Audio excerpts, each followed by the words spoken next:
Hello everyone, once again welcome you all to the social science class. Students, in the previous video we have discussed about the different branches of legal system. Now we are going to discuss, does everyone have access to the code, which is given on page number 61 of your textbook. Students, everyone has the right to access to the courts. We all know that. Yes, because Constitution has given that right to us in the form of right to justice. And that justice we can seek by courts. Or we can say that through courts. While the courts are available for all, in reality, access to courts has always been difficult for a vast majority of poor India. See, it is quite easy to give a suggestion or frame an act or any kind of amendments in the policies. But in reality or at the ground level, when we are talking about the poor sections of the society, they are not in the condition to access to the courts due to certain reasons. Okay, then a question arises, how they are not in a condition or not able to access to the courts. Reasons behind inaccessibleness, why they are not able to access. First, legal procedures involve a lot of money and paperwork as well as take up a lot of time. As we all know that once a case is being presented into the court, it takes a lot of time to get justice or to get a decision from the court or a verdict from the court. So it is not easy for a poor person who can't read or whose family depends on daily wages. The idea of going to court to get justice often seems remote.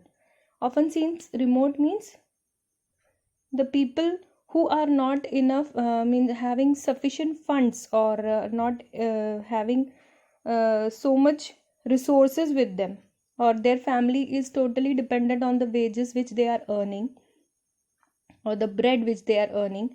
So those people are not in the condition to access to the courts because it requires a lot of money to pay to the lawyer for the paperwork and other procedures which are being held in the court. Okay, so it is very much difficult for those section of society to get over it or to reach to the court and then seek for justice, because it consumes lot of time, money and resources which are needed to get into the right direction. What does the government do to resolve this? Now, there are many people in our society only who are not in the condition to reach the court to raise their voice against the injustice which they are facing or the violation of any kind of laws which are being violated, and means they are not even in the condition to raise their voice against the injustice which are they facing, right? So for that purpose, Supreme Court in the early 1980s devised a mechanism of PIL. Students, this is very important topic because you need to understand what is actually PIL. So PIL stands for Public Interest Litigation. Why it was being devised? To increase the access to justice, because it is being observed by the courts or by the higher authorities of our country that many people are not at all seeking towards the justice or reaching to the courts or raising their voice against the injustice which is being done to them. To sort out this kind of issue, PIL was introduced in the year 1980. Now, what are the specialities or features of PIL? Let's see that also. PIL allows any individual or organization to file a PIL, that is public interest litigation, in the High Court or the Supreme Court on behalf of those whose rights were being violated.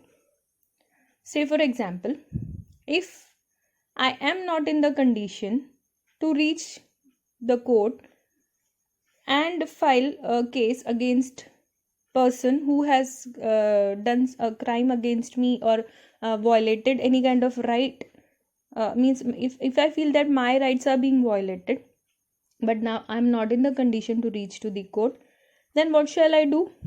I will present my problems in front of a person who can give me a better solution for that, and that person on behalf of me will reach the court and file a case against that person or the rights which are being violated, against the injustice which is being done to me. Are you understanding what I'm telling? That means if I am not in the condition to reach the court, I will tell my problems to a person who will reach there and present my problems over there and file a complaint or case against that crime which is being done to me. Okay यानी मैं court नहीं जा सकती अगर, तो मैं मेरे behalf में कोई और मेरे लिए केस फाइल करे.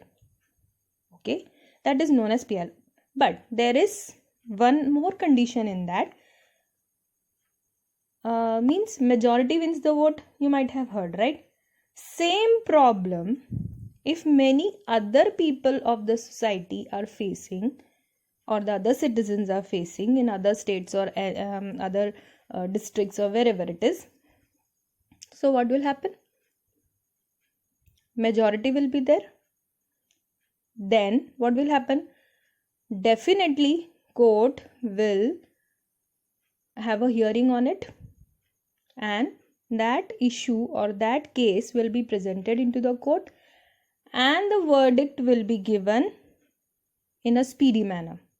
This is the speciality of PIL. That means that proverb, no, justice delayed is justice denied, that will be totally contradictory in this case.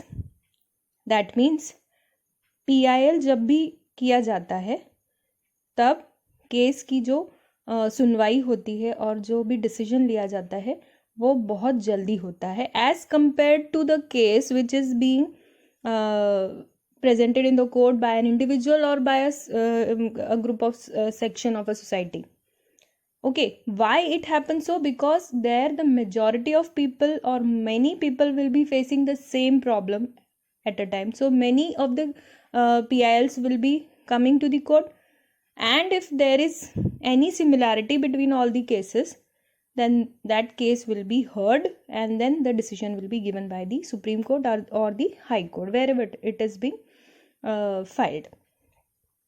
Okay, another speciality of PIL is that even a letter or a telegram addressed to Supreme Court or High Court could be treated as PIL. See how much our government is thinking about us.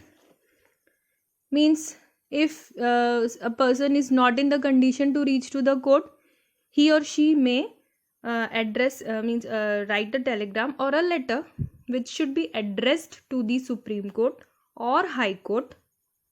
That will be also treated as PIL, and you can even drop a letter or a telegram into the post box, but the address should be of the Supreme Court or the High Court, and it will reach over there and it will be read by the jury members. Okay, understood? Advantages of PIL. In earlier years, many of the cases are being resolved by the form of PIL, like rescuing the bonded laborers. Like we have already studied, during the British rule, many of the laborers were being exported, or means they were being sent to other countries, and they were not even being paid wages and all, and they were ill treated always, not getting food, and many other problems they were facing. And these bonded laborers were being rescued by the complaint which was filed in the court by some social workers or social activists who found this problem a critical means issue which was being not noticed by the authorities of our country. Because of PIL only, this case was also being resolved, that many bonded laborers were also rescued. Next, securing the release of prisoners in Bihar who had been kept in jail even after their punishment term was completed. Another case which was being resolved by PIL was many of the prisoners in Bihar who were given a certain period of punishment. Then also they were kept in jail because they were unaware of the laws or the rights which they have got, and the tenure which was being there for their punishment. So because of that unawareness, what happened? They were kept in the jail for certain period of years. That's why what happened? Many of the social workers they raised voice against that injustice and filed a PIL in the court. And finally what happened? They got justice from the court and were released from the jail. Another point, midday meal which is given in government schools and government aided schools is a gift of PIL, we can say that. Means earlier what was the condition of the government schools, that children were not even coming to these schools, right? And another issue which is related to midday meal is that you might have studied in class 7th also how the midday meal program came into existence, right? Many of the children are not even getting a one day meal, means we can say one time meal they are not getting properly, which is again a right given by the constitution, right to food, that we will study also here only. So to accomplish that right, or to give the complete diet at least once, means in a whole day, it is said that if in a whole day you are taking a balanced diet, that will be enough for you to survive. So it is already mentioned in our constitution that we have got the right to life under Article 21. So right to life consists of many things: right to water, right to life, and right to food. That means whatever basic amenities we need to survive, those should be provided to the people, and that is not a facility, that is the right of the citizens. Okay, so midday meal which the children are getting in schools, no, that is their right, because we have got the right from the constitution only, right to food under Article 21. Okay.